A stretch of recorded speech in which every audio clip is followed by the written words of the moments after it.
few words. Brett Banfield.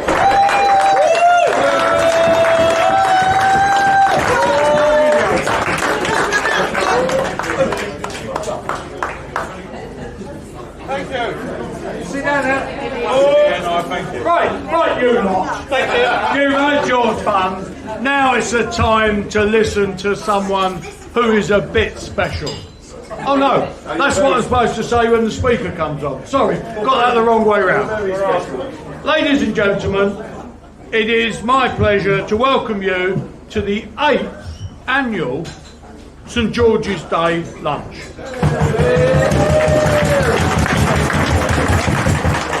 That includes 2 years when we didn't hold it. Obviously, this is the best St George's Day celebration in Carter Lane, London today, and we'll welcome our fabulous guest speaker, Ian Irving, who's come back for the second time. He couldn't get it right the first time, so he's come back and can't get it right the second time.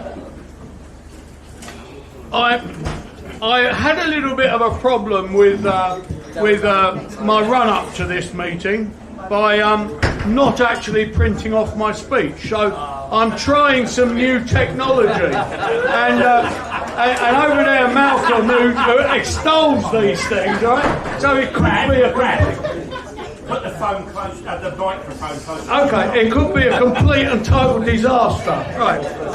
Okay. Can you give, please, ladies and gentlemen, can you give a big stonking welcome and thank you to Lara and the staff of Patch, who've done a really good job.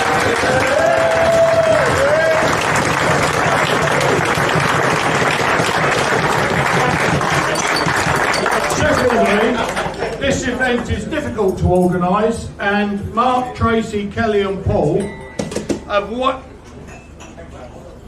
have waded in to make this a very successful event. So, can you all please just stand up? Come on, Kelly, stand up.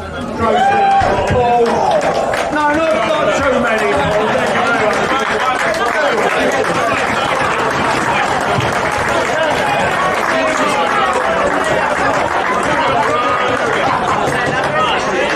Mark asked me to be brief this year, so I will do my best to extend this as long as possible. Let's start with a quote that gets you started for today, you get the tone going.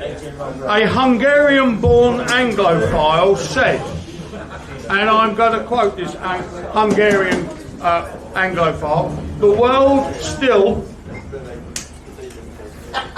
I'm just moving the page on. The world still consists of two clearly divided groups, the English and the foreigners.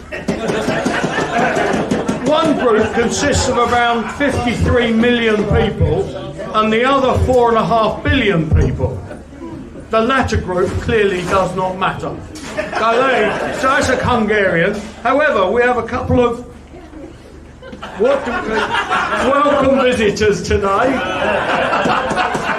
This is rubbish. I said to Ian, this would be like an auto cue. And he said, do you want me to hold it up for you? I said, no, I wouldn't be able to read it from up there. Anyway, we've got a couple of visitors from the Emerald Isle today. It's well known that the English learnt crack from the Irish, and that the Irish learnt humility and good taste from the English. We've also got a couple of Scots. And today, the great Scot, they've got a couple of great Scots with us today, and Billy Connolly. Oh, gone too far. And Billy Connolly said, the majority of Scots, including him, go around for a lot of their lives hating the English. Then one day he realised that the English simply don't care, and so his hate was pointless, which I thought was brilliant. So all parts of the UK are welcome today, as not everyone can be lucky enough to be born in England. Now let's think about England and Englishness on St George's Day lunch. How can we define an English person? It's not. It was a rhetorical question. I didn't want to. Being English is being able to uphold the values of free speech, democracy, fair play, and just generally being good and respectful to others. It's not about your skin colour, about how you talk, and even about where you were born. After all, as I said, not everyone can be as lucky to have been born in beautiful England like most of us here were. Being English is about attitude to self and others, it's about tolerance, forgiveness, and it's also about boundaries, doing the right thing. Doing the right thing without losing your intelligence. Brad. I've got a really lovely translator. And about self-determination. It's also about us. You're getting good at this. It should have a verbal instruction to this, shouldn't it? It's about making up our own minds and what we want, even if we're not articulate about it. So, St George epitomises Englishness. He was born in Turkey in the year AD 283. But this is a true story. He became a Roman soldier, and legend has it around 300 AD, when he was in Libya, a small town had a lake with a dragon living in it, on it, around it. The townspeople were gradually being killed off by the dragon. So they started feeding 2 children to the dragon to appease it.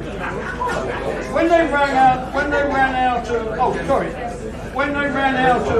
children, and the mayor's child, the king's daughter, was chosen, St George rode up and said,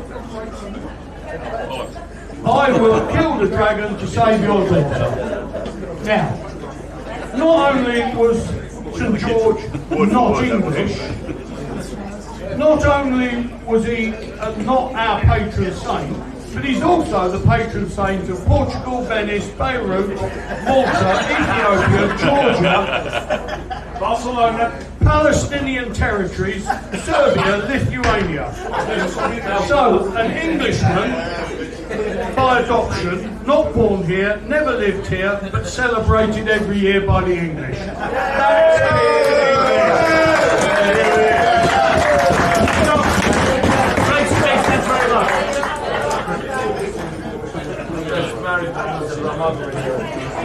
right, I think that I've lost my place, so I think that really brings me to the end. You always like it when I say the end, don't you? Right, so the toast is England and St George. Please be our stand up.